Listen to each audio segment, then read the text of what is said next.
Alhamdulillahilladzi hadana lihada wa ma kunna linahtadiya laula an hadanallah.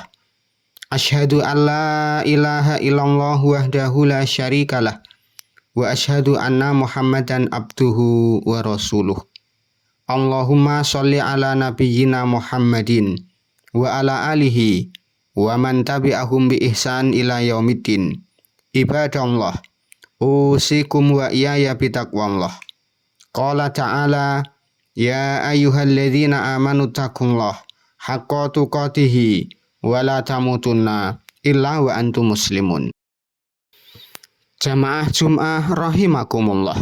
Puji syukur mugi tansah kunjuk dumateng Allah Ta'ala ingkang tansah paring rahmat, taufik sarta hidayah dumateng kula lan panjenengan. Satemah ing siang punika kula lan panjenengan saged pinanggih wonten majelis ingkang minulya kanthi kebaing kawilujengan. Sholawat ugi salam mugi tansah katetepaken dumateng Nabi Agung Muhammad sallallahu alaihi wasallam ingkang tansah kula lan panjenengan tenggo syafaatipun wonten ing dinten akhir.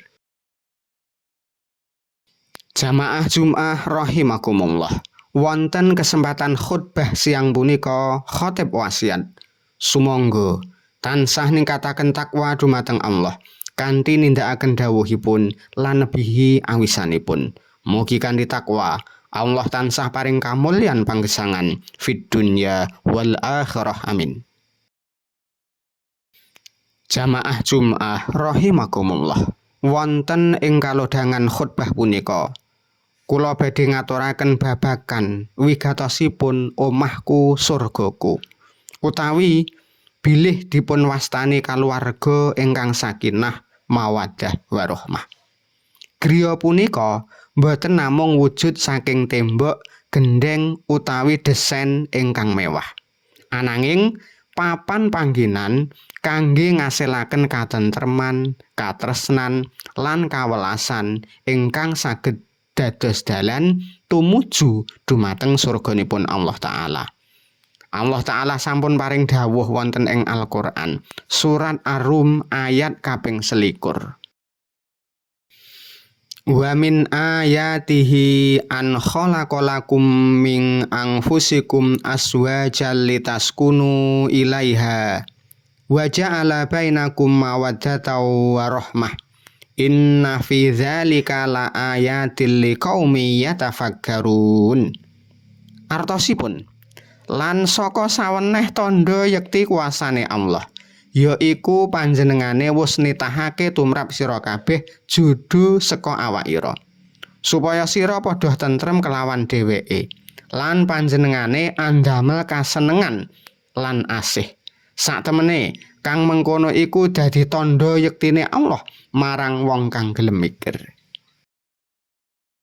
Ayat punika njlentrehaken bilih dasaripun bali griya Islam inggih punika sakinah mawaddah warahmah.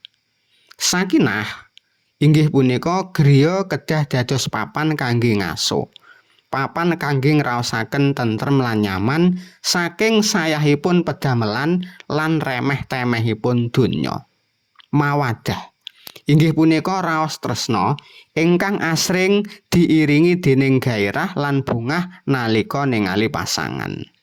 Rahmah inggih punika raos welas asih ingkang tetep wonten sanajan tresna sampun suda utawi nalika pasangan nembe ngalami kasusahan. Punika raos ingkang ndadosaken tiyang tetep badhe mbiyantu pasanganipun. Jamaah Jum'ah rahimakumullah. Lajeng kados pundi caranipun ndadosaken omahku surgaku? Kanjeng Nabi Muhammad sallallahu alaihi wasallam sampun nate ngendika, la yafraq mu'minun mu'minatan in kariha minha khuluqan radhiya minha akhar. Artosipun, aja pisan-pisan wong mukmin iku sengit marang wong mukminah utawa bojone. Yen dheweke ora seneng marang sawijining tumindake, mesti dheweke bakal seneng marang tumindak liyane. Hadis riwayat Imam Muslim. Saking hadis punika, kula lan panjenengan saged mendhet piwucal. Sepisan, tansah angginakaken kacamata positif. Dados tiyang mukmin, kula lan panjenengan boten kenging namung ningali kekurangan utawi lepatipun garwa. Ananging kedah tetep eling lan waspada bilih tiyang punika kathah kurangipun. Angka kalih, saling nutupi kekurangan.